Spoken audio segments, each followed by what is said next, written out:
Okay, I would like to, on behalf of the Ski Society, thank everybody for the support we've got for this project so far.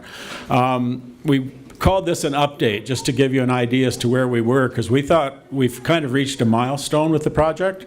It, you know, we all went to the public meeting in November, I think it was. December, whenever it was.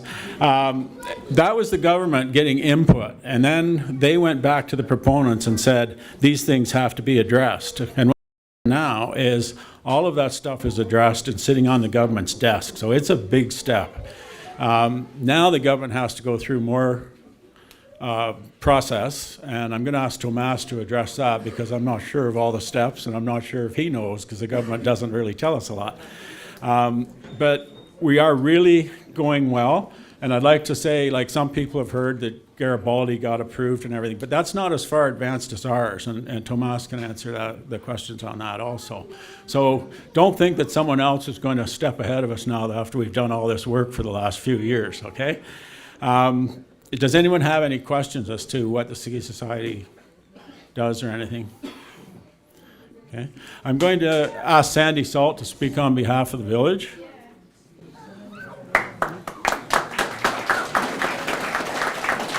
Good evening, everyone.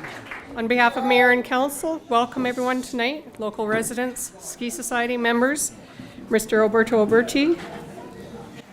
I'm getting the signal to move up. Got it.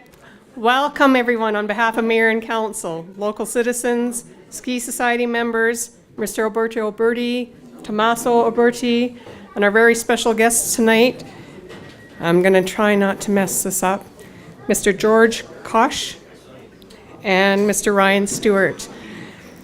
The Village of Valemount has been strongly supporting the Valemount Glacier Destination Resort project for a number of reasons. Okay, I'll try. I'm not used to this. Okay, and I have a piece of paper, so bear with me. The project design is environmentally sensitive with a very small resort base footprint. It's not going to make take up a huge, massive area of our beautiful mountainsides. The many socioeconomic benefits that this project will produce for the Valemount area is going to be a big plus. The support of the Simpcw First Nation is really big. To have them on board is very important. The strong local support of everyone here tonight and citizens that haven't been able to get out tonight but have come to the other public hearings.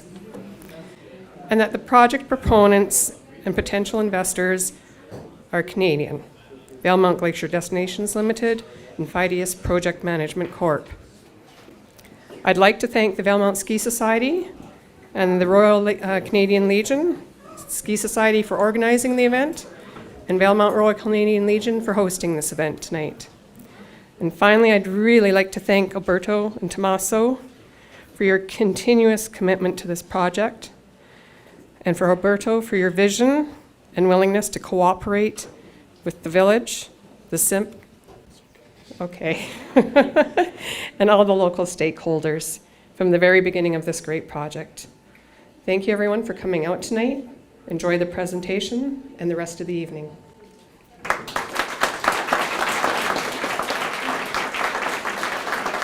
Okay, so now we've asked Tommaso to come up and explain what the process is and what we might have to do as a community from this point forward to make sure it gets approved. That's our final step, so.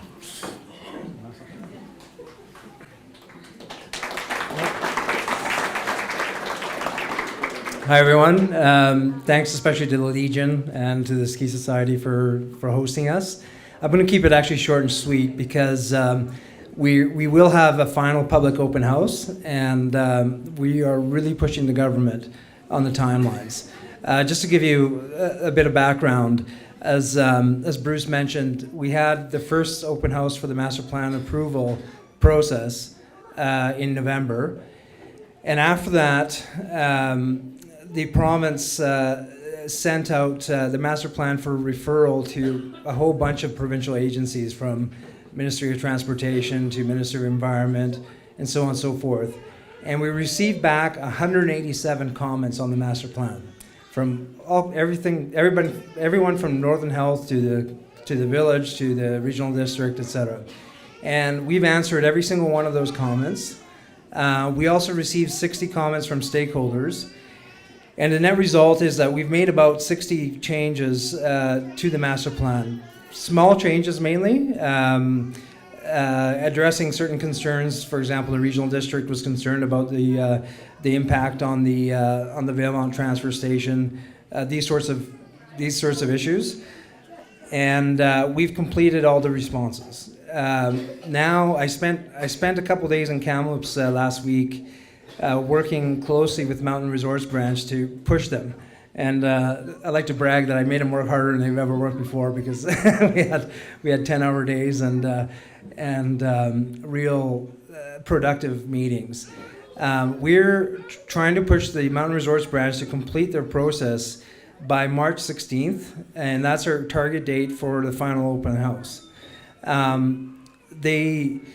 The province in general does not move quickly at anything. We're competing against large mine projects, natural LNG projects for the attention of Ministry of Environment, for example.